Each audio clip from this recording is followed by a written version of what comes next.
Hello Rocket Troops and welcome back to the HQ. This is Admin Shade here with another viewer submission, and I'm joined of course by my good friend, my cohort, my buddy, Admin Umbra. What's good, Rocketeers?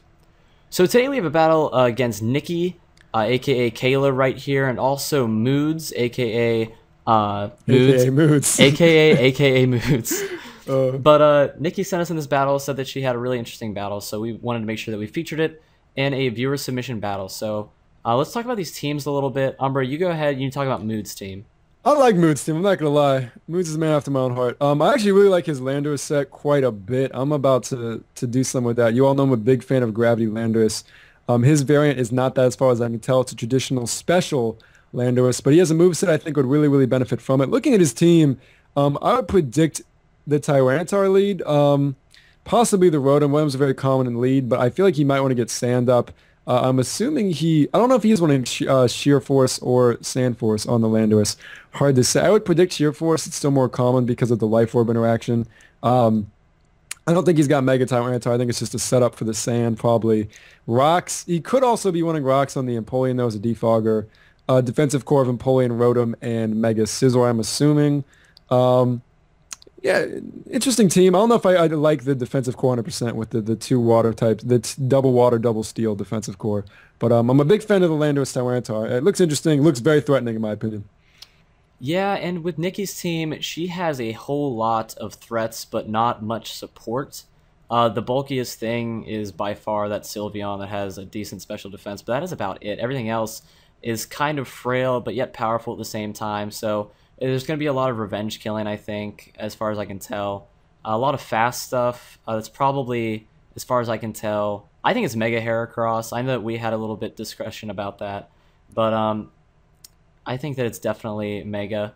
And then, you know, Gengar, a couple other threats too. So let's just jump into the battle and just see what happens here. But yeah, it was very nice of Nikki to send us in this battle. We really appreciate viewer submissions. We'll have links in the description talking about how you can send us more stuff, whether it be artwork, poetry, music, all that good stuff. So without further ado.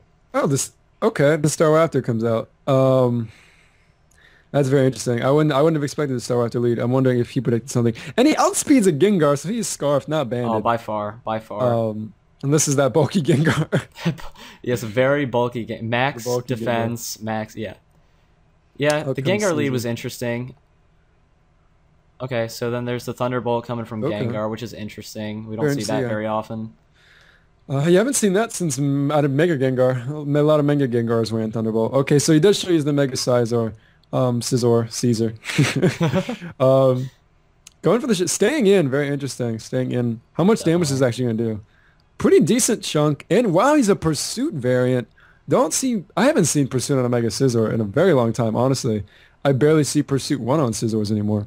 Yeah, because they used to be like a really popular Trapper set with Scizor, but it's really interesting to see the Mega version. And then this Infernape comes out with the Mach Punch, so that's nice. I agree with that play, yeah, the obvious kill. Yeah. I don't know if Moods I might have considered honestly going into like Empoleon because like we could always use the priority from Bullet Punch, and we have a lot of things that would take like no damage. I wouldn't expect her to go for a Fire Punch or Thunder Punch. And I'm interested that Nikki went for the Rock Slide here. Yeah, I think switching out was a very obvious play, and I'm almost sure that Moods went for the Volt Switch, anticipating a switch just to get initiative. And the fact that Nikki actually stayed in puts him in a very uncomfortable position because now he has to double back into the Rotom, so he's taking 2 turns of damage. Yeah, Nikki has the close combat too, so it's doing.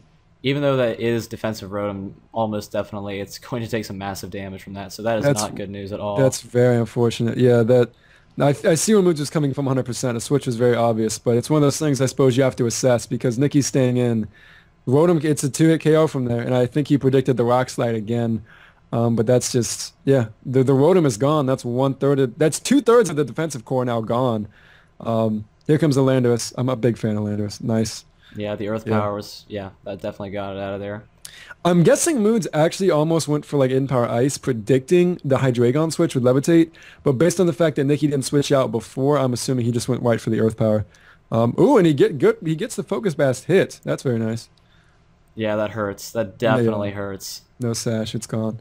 So assuming he's a life orb variant, since we're not in the sand and he's not taking recoil, so assuming he is the sheer force.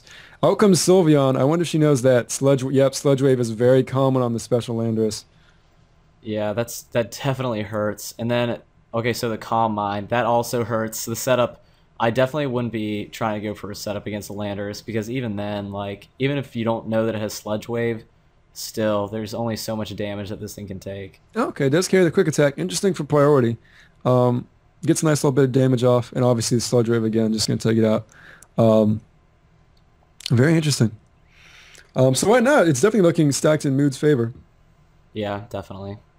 I honestly think this is a scarfed Heracross. Like, Mega Heracross is very, very slow. It never... Okay, never mind. The Mega. I'm just surprised, like, the team doesn't have much support in T-Wave or Tailwind or Sticky Web, anything that would really help Heracross actually sweep. Mood's underestimating. Heracross is exceptionally bulky, and that's a neutral hit. Takes it very well. Nikki actually going for the knockoff, an interesting play over, like, the Rock Blast. Yeah, that's not bad. I mean... Will it live another one? I think it will. Just barely lives another one. Landorus is down as well. Yeah, Heracross, I would love to see someone use a bulky Heracross set. It does obviously get with Sleep Talk. It gets bulk up. It gets Iron Defense. It can be very bulky, especially unlike Pinsir. Obviously, the Brave Bird more than enough to take out the bright purple giant buff beetle over here. Which is sad. It's so pretty looking. Sorry, Yeah, Nikki. I wanna do some work with Mega Heracross. I think especially the defensive set might actually be viable.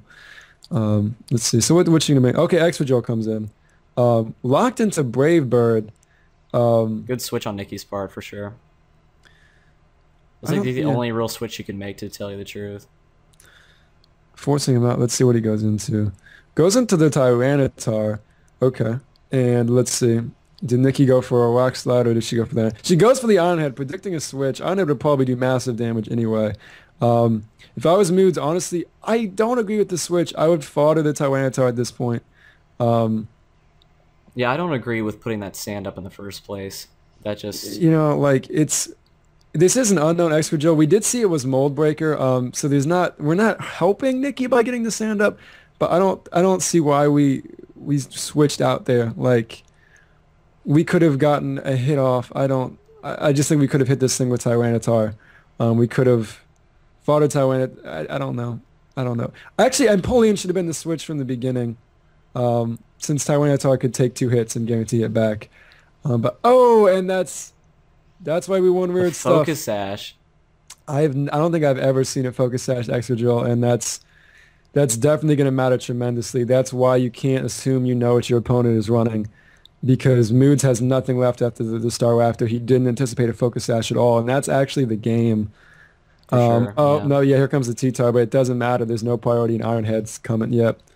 I think that switching the T-Tar instead of Empoleon was game-changing. Maybe even if we should have saved the Scizor, because if we had Bullet Punch left, that would have made a difference. But props to Nikki. That's why we use creative stuff, ladies and gentlemen, because your opponents don't see it coming, and there are consequences to assuming you know someone's team. Yeah, definitely interesting. I feel like Moods, probably near the end of the battle, was getting a little frustrated because Nikki was pulling some interesting switches and not switches. So I think there are some times where... Moods was trying to assess and wasn't able to accurately do that. I know that happens to a lot of us. We all it wasn't really over predicting, but at the same time, it can backfire pretty hard at times.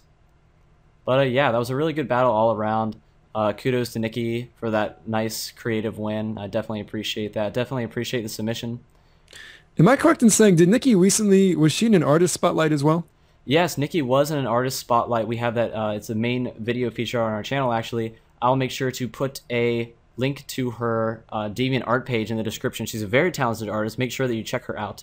We really value her as a member of our community, and she's also in a lot of other streaming communities here on Twitch. She's a very valuable member, and we like having her in Rocket HQ. And yes, absolutely. Nikki, thank you so much for sending us in this battle. To all of the Rocketeers watching, remember, this is not the Umber and Shade show. This is your HQ, your community.